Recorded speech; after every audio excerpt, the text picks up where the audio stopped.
All right, still talking about Nigeria's Global Competitiveness Index, and of course I would continue the conversation. And joining me via the phone is Femi Olukotun, Chief Executive, Brook Heritage Capital Limited, a proprietary and investment company with interest in agriculture and food processing, real estate construction and advertising. Thank you so much for joining us, Mr. Olukotun. Mr. Olukotun, are you with us? Very well, I'm with you. Okay, yes, thank you so much for joining us.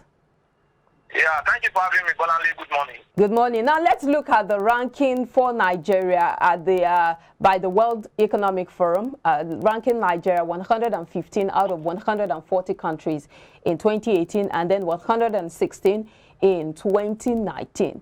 Would you say that perhaps this is justice? Is it doing justice to the current situation in the country, or what were your expectations? Well, can I answer your question again? It got cut at some point. Can you okay, yes. Let me. Analyzing or reviewing the 2019 ranking by the World Economic Forum of Nigeria on its Global Competitiveness Index, ranking Nigeria 115 out of 140 countries in 2018 and then 116 out of 140 countries in 2019. Would you say that this is some form of, is it reflecting the current situation in the country, or would you say that you had some different expectation? Yes. Basically, the ranking of 2018 and 2019 in relation to Nigeria is a reflection of what the economy is at the moment. And global competitiveness has a lot to do with what you can offer. And it goes beyond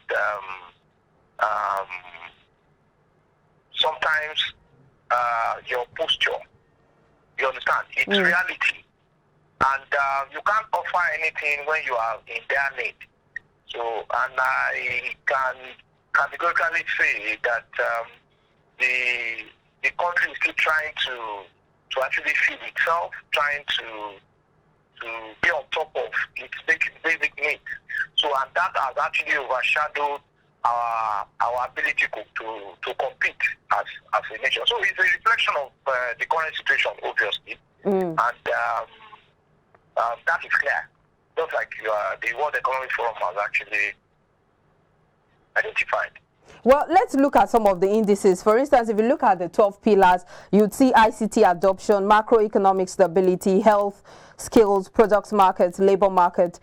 If you analyze or take a deeper look at some of these areas, for instance, if you look at our financial system, what are things we're yet to get right? Because, of course, if we were doing very well in these areas, perhaps the rating or the ranking would have been better than what we're seeing. Well, basically, I think we still have a very large informal sector. And not until we are able to actually bring every of our very important lines into the formal circle, we may not be able to get the true reflection of what our economy is in itself. Because when you have a lot of your basic macroeconomic indices not being captured, then you are actually going to be having, for example, you'll be recording a growth that is not going to be felt by the people. You understand? Because when you don't have them captured in the entire line of appraisal, then you must actually... What do you mean not being captured? What do you mean not being captured?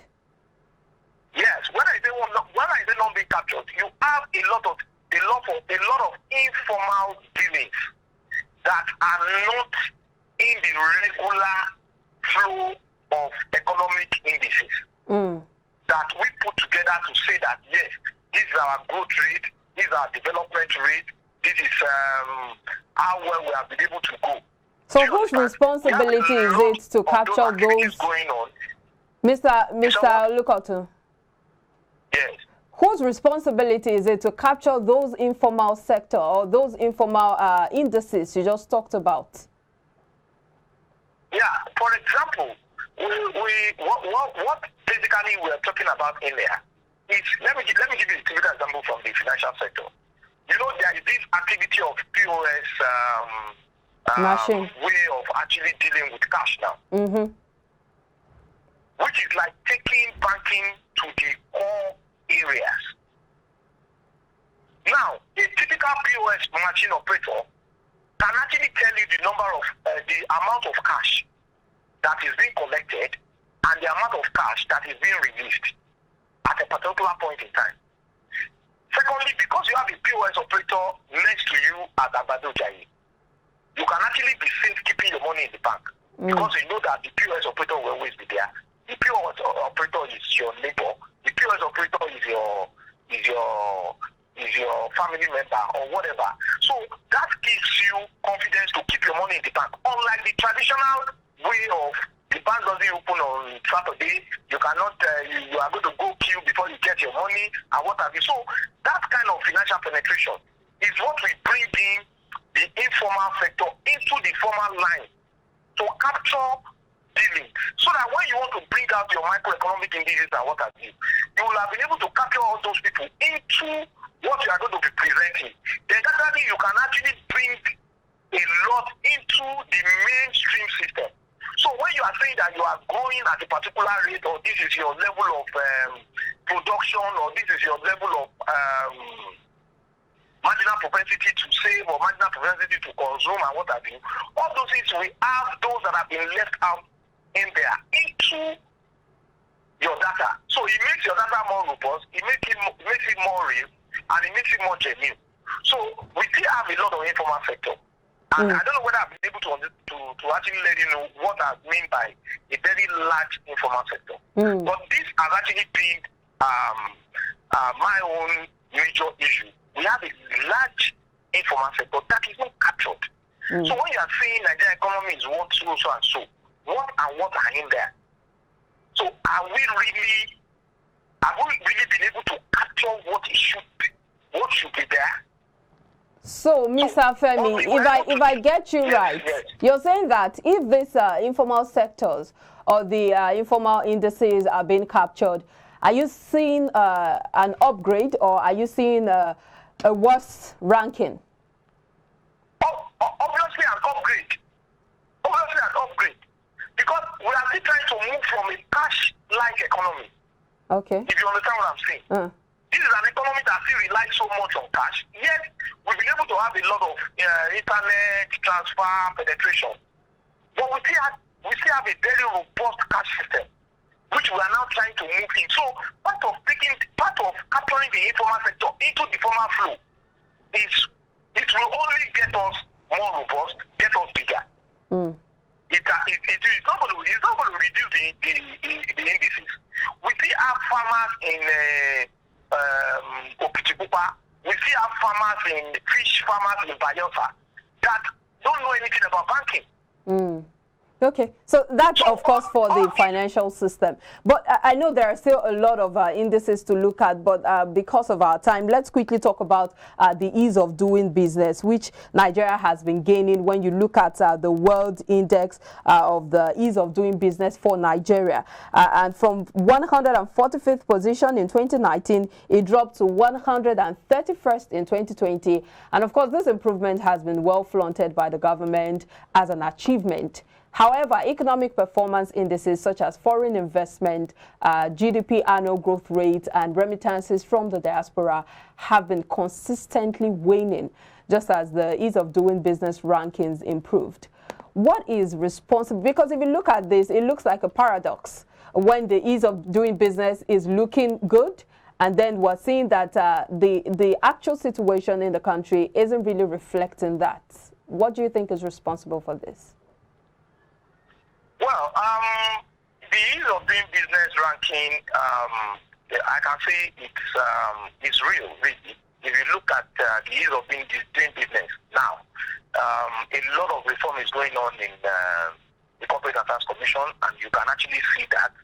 And gradually, government is looking inwards to ensure that when you make